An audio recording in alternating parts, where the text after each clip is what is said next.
Doctor, doctor, give me the news. I got a bad taste of loving you.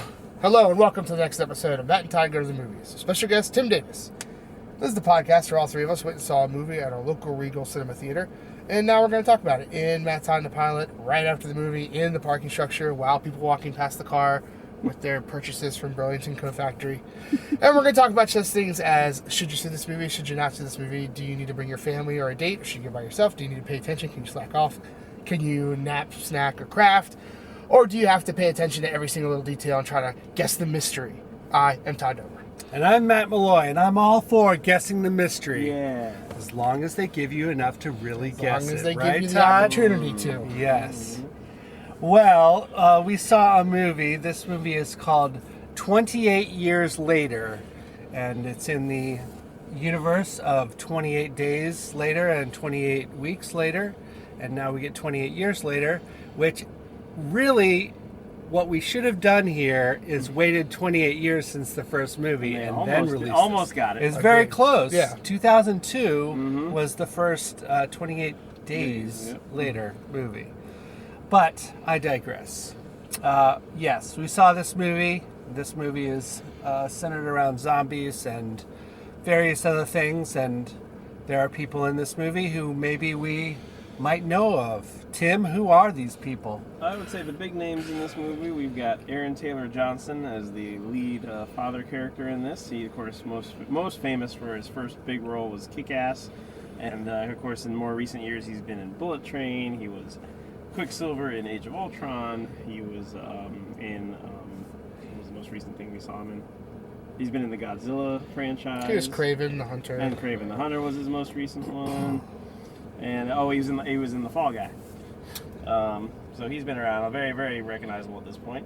And then we had Jodie Comer is his wife in this. She, not I wouldn't say a famous name yet, but her biggest role was she was in Free Guy. She was the lead actress in that. And then we have Ralph Fiennes shows up in this, and of course he's been in everything. He's been in the James Bond franchise and lots of English movies over the years, and Shakespeare in Love and all kinds of stuff. And I would say that's Harry Potter. And Harry Potter, yes, thank you. Right? Yes. Another guy you recognize right when you see him. I would say that's it for the famous names, and as far as this series goes, Danny Boyle was the original director of 28 Days Later. He did not do 28 Weeks Later, but he got inspired and came back for this. All right, so what is this? What did we get here? Well, what is this all about is what I'm going to tell you.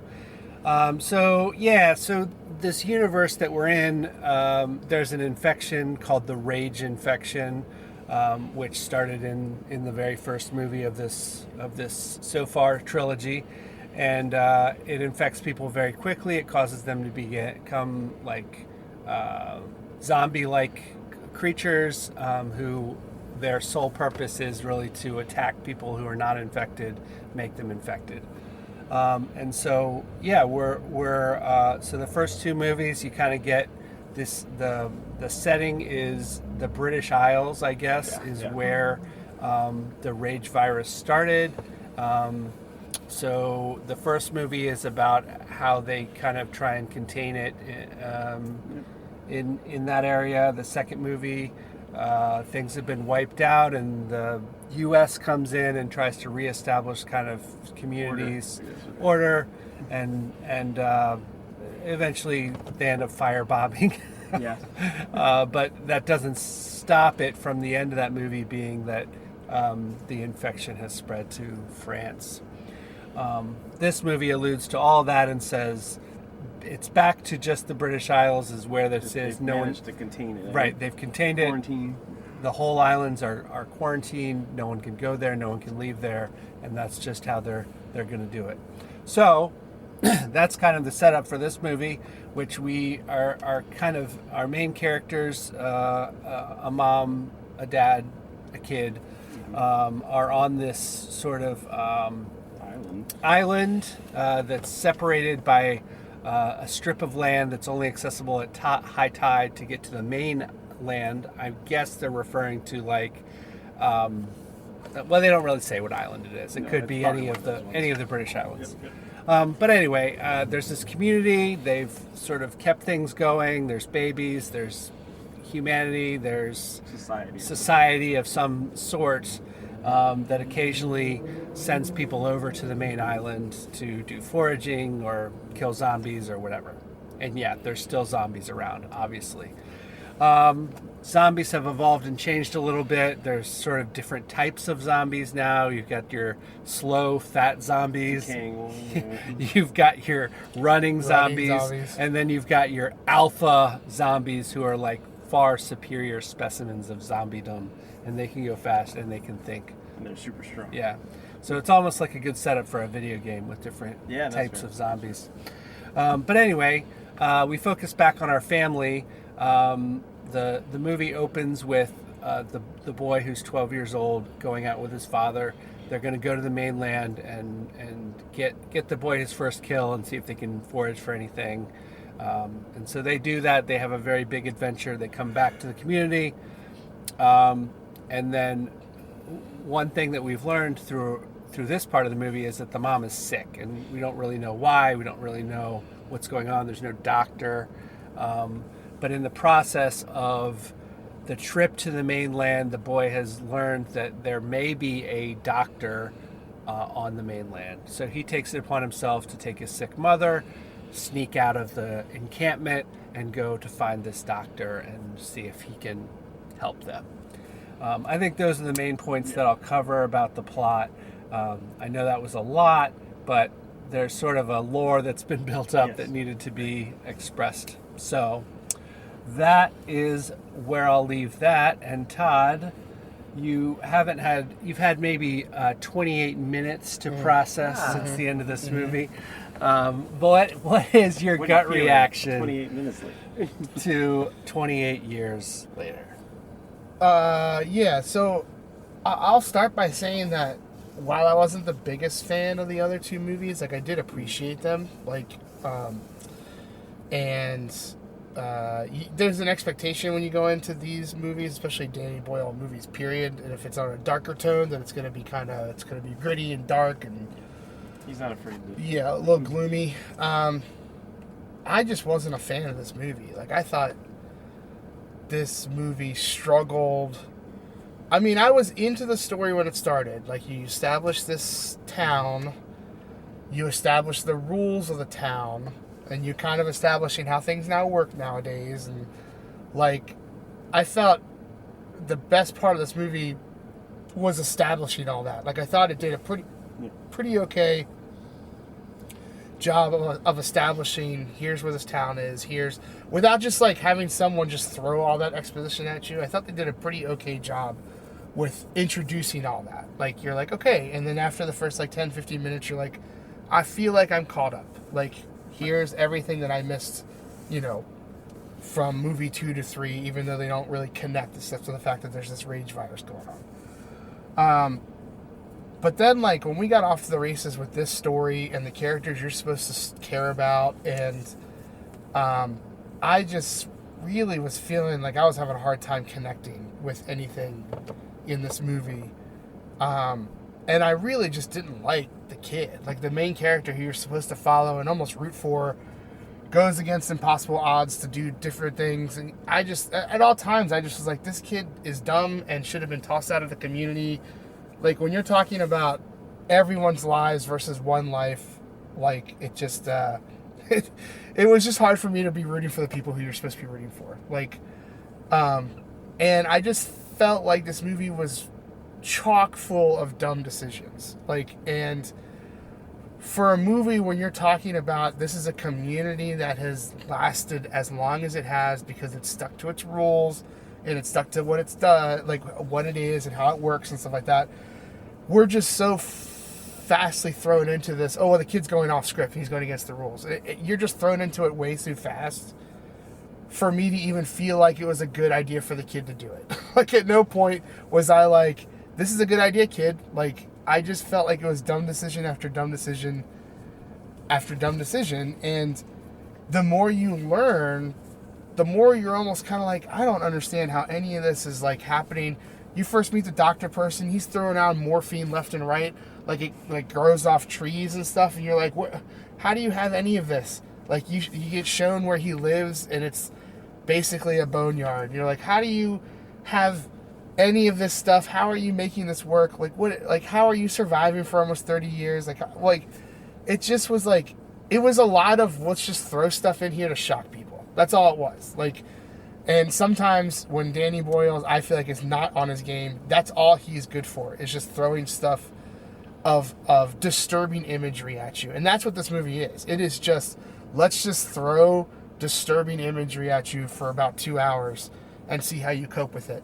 Whether it's like grotesque, tearing things apart, which I understand it's going to happen in these movies, but these scenes are thrown in sporadically, even when they have nothing to do with the story. It's just, let me throw this imagery at you. Like, let's make sure every single zombie, whether they're an alpha, fat, or fast, is completely naked and dicks are swinging in the wind. It just was like, what's the point? Like, it just was too much. It was way too much. And it was, there's this one alpha, his name's Samson apparently, and he is swinging around a hammer when he's running around. And it just was so distracting to me when he was on the screen. And part of me was like, good for you, Samson. Like, but it just was like so and much. let's be clear, by hammer here, you're talking about his penis. Yes, it was, it was not a penis anymore. It was almost a full-blown, like, just Appendage? dangling, almost sledgehammer, just, and he's running on a train, and it's flapping in the seats while it's running. It just was like, I was like, oh my gosh, this is supposed to be a super serious scene, and I'm having a hard time containing my laughter. It just wasn't good. Like, I felt like to me, the best one was 28 Days Later. First one. It was a very tight story. It knew what it wanted to tell. It had an idea. This one, and now it makes sense to me why this movie's a mess, as we've read, is that this is the first in 3 movies that he has. This is supposed to end the trilogy, but yet it's starting a new trilogy, and it's like, okay, well now I can see why this was a jumbled mess, because you're throwing in tons of stuff that is supposed to come back later and mean something. But also, we all walked in thinking we were getting a bookend movie. And it's not even like it was left open in a good way. No. It was like, we're not going to finish telling this story because we're going into a second movie. And that's laziness to me. There is no conclusion to this first movie. It is straight pause in the middle of a scene, the end, better come back for the next one. And that's the laziest storytelling to me. Like, and I think Danny Boyle can make great movies. I like some of his movies, but this one... Sunshine is a was masterpiece. So bad. Like, it just, I did not enjoy myself. I mean, I can say good on Samson as much as I want, but whether or not I feel like I want it, like, do I need to see this movie again? Never again. I don't see any reason why I would want to watch this movie again. It just wasn't that good. Like, it failed in a lot of parts. And honestly, I might find some kickback for this. I felt bad for Aaron Taylor Johnson, or whatever his name's character, the dad, who I feel like pretty fast this movie gets painted as a bad guy. They don't go fully hard into it, but you're kind of like, you're introduced to this like dad who's basically got a sick wife, a kid he's trying to bring up. He lives in this village where, you know, you got to forage and you could die and stuff like that. And yet every step of the way, I feel like it just, the movie almost wanted to paint him as a bad guy. Like at one point he's like, you know, the wife is sick. She's been sick for a long time, and he ends up going off with another girl to have a night of sex, we presume. And he is just ostracized for that. Like, the movie paints him as such a villain after that. And the kid thinks he's a villain. And I just was like, man, this dad's just trying to keep it together. Like, in this post-apocalyptic world, he's trying to raise his son. He's trying to care for his obviously dying wife, and they don't really know what's wrong. And, like, and then everyone just kind of craps on him. That's kind of how I felt. That's just me. But I wasn't the biggest fan. I don't even think, if you like these 28 days, 28 years, I don't even think this is a good addition to these movies for me to say, well, go check out the new one or whatever. I don't think it really stacks or compares to the first one, like, in my opinion. So I'm going to be a don't see it. I don't think it's worth it, but maybe other people in this car feel differently. That's just where I'm at. Also, on a personal note, I almost canceled tonight because I wasn't feeling it. I got a lot going on in my personal life. And I was like, you know, I need to force myself to get out there. And in the middle of this post-apocalyptic zombie rage virus movie. We get a cancer storyline that I could have done without for what my personal life's going through right now. And when that happened, I completely checked out when that happened. I was like, I didn't need this. I just wanted to come see a zombie, a post-apocalyptic movie, and now we're in this heartfelt cancer thing, and I'm like, I didn't need it. Yep. Tim? Yeah. I get all of that, Todd. I think this movie suffered from, I don't know, I wouldn't even say expectations. I don't know if anybody was asking for more of this universe. I will admit, when I first saw the trailer, I thought, well, yeah, I guess Danny got a good idea or something. And I was like, I'll check it out, because I do think the first one was a unique take on the zombie world. And they came out at a time when the zombie movies were kind of at a craze and kind of all doing the same thing, but his did something different. And at the time, it was kind of, okay, this is a fresh take on what would happen in something like that, and the different setting and all that. And I was like, okay. So, and I didn't like Weeks Later as much, but of course that wasn't his idea.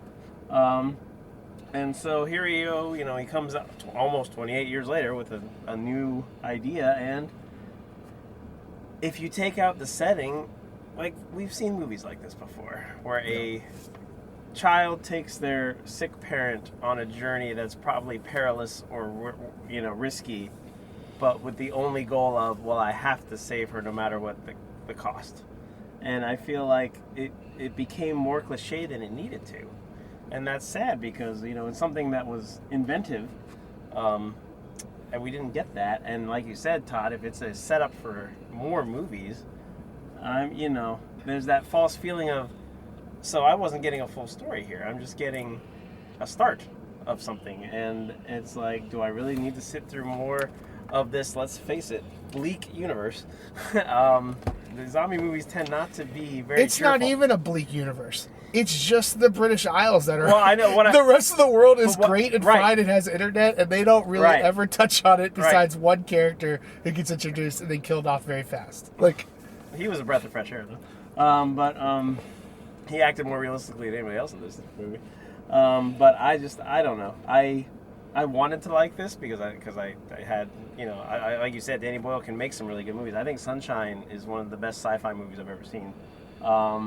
And he's got a good track record, but I don't know if I want to continue this journey. And it's not for I thought the kid acted well. The character itself was a problem, but I thought the kid really had a hard go. He was kind of the center of this movie, and I thought he did a pretty good job.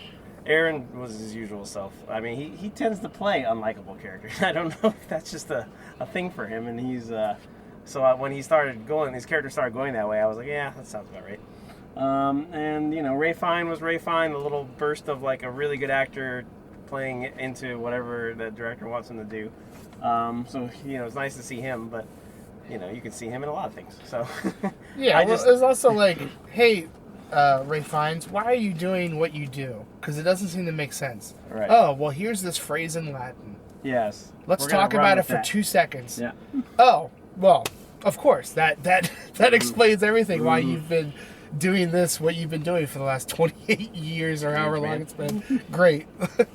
I mean, Danny Boyle wanted to paint some weird scenes and, lots of visuals, and he always does his little fast cuts and imagery stuff. That's always, if you know a Danny Boyle movie, this was one for sure.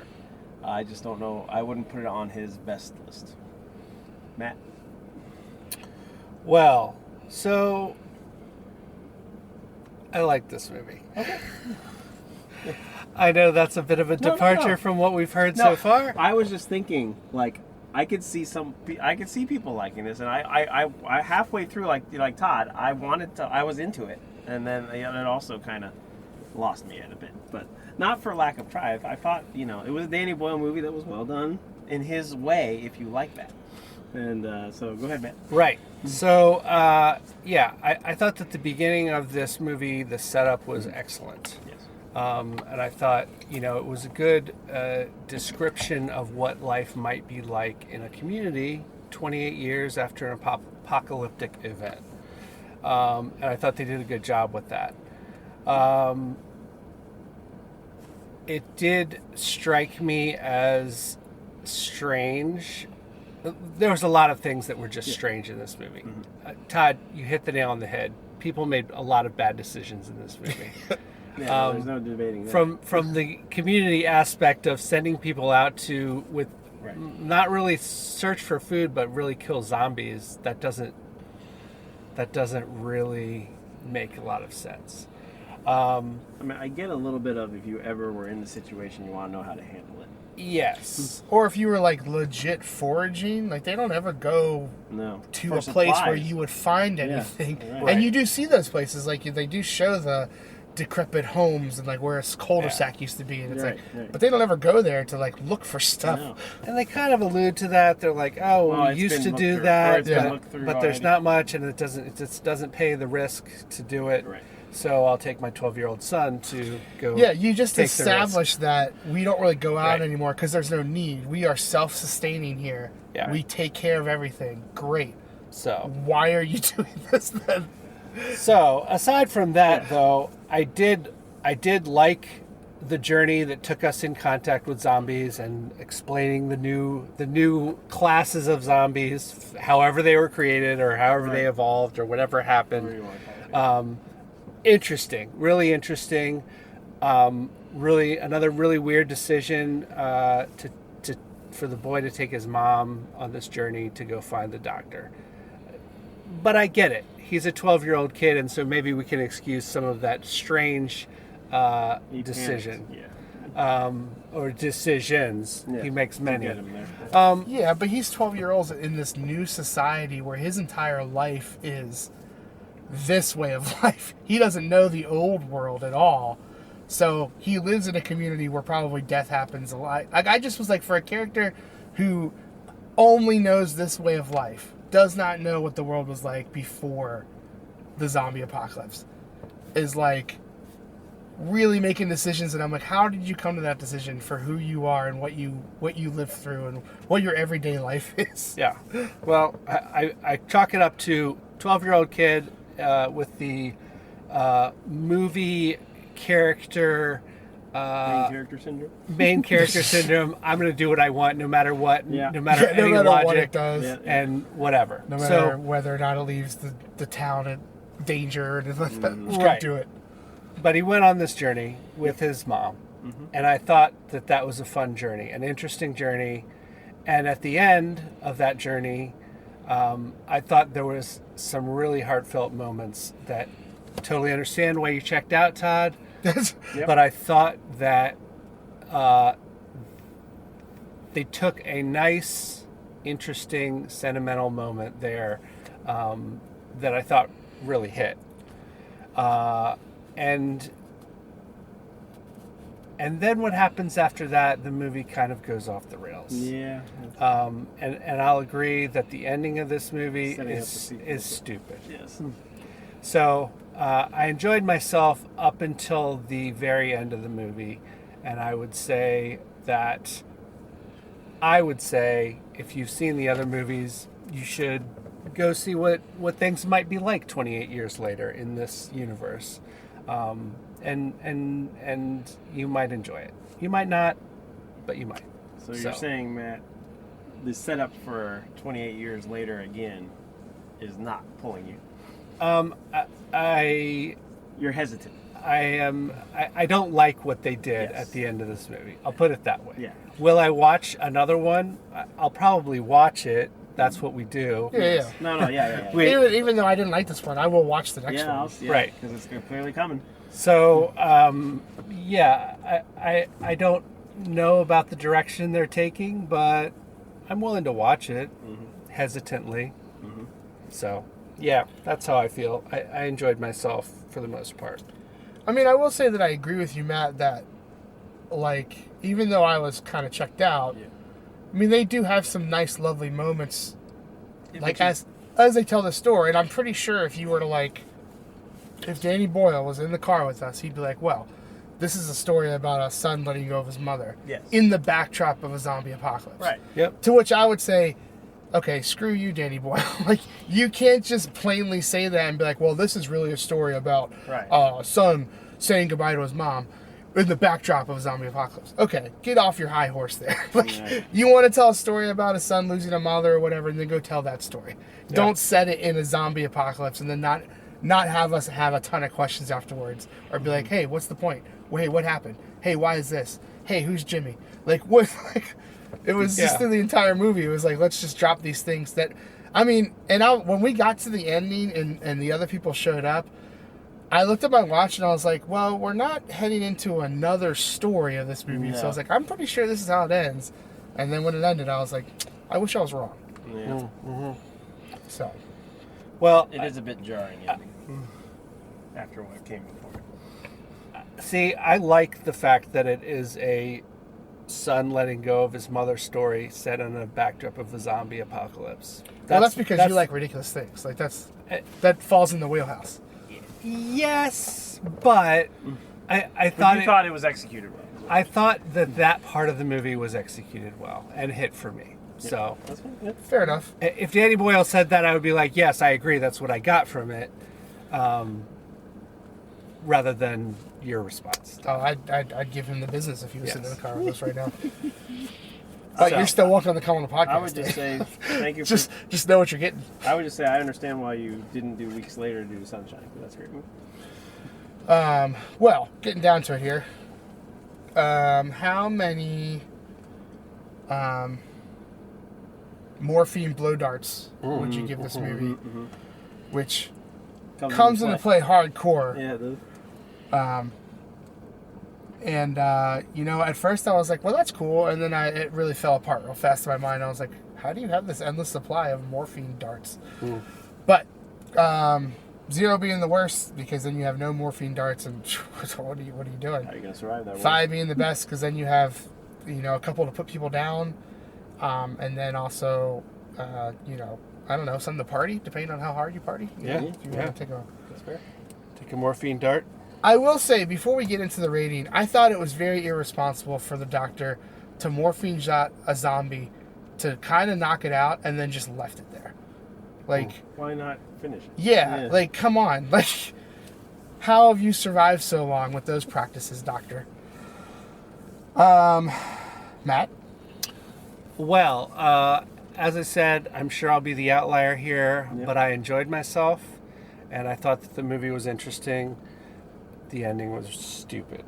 But I'll go with 3 morphine blow darts out of 5 for me. Nice. Tim?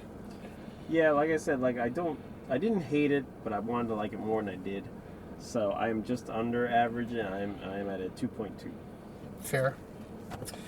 I think if they left out just the random images of things being torn apart, Yeah. like, Visceral. I think it would be much more, like, it would get a better rating for me, but that really was distracting for me. It was like every time you're in an almost introspective part of the movie, or there's, cut, flash, it's just cut flash to something being ripped apart, and you're like, okay, thanks. I mean, I guess they're going for that. If you live in that kind of world, there is no moment of peace, like you keep, but like, come on. I'm gonna land on a 1.5. I was actually looking forward to this movie too, and I do think there are some okay to good things about it.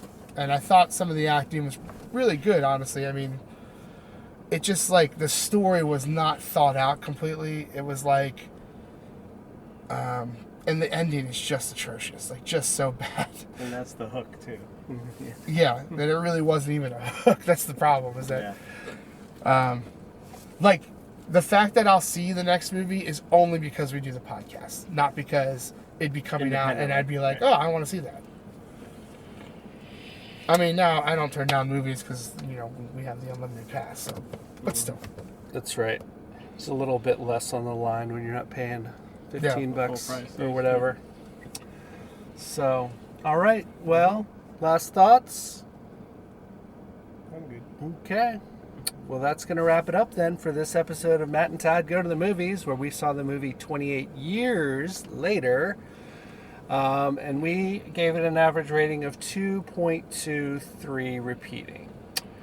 So that's a little below average. I think the consensus in the car is... If you're into it, go ahead. If you're into it, go ahead. Yes, that is the I think consensus. that's really And but we would probably say on if you're not into it, if you're not into zombie movies, don't bother. maybe skip this one. So I will say that.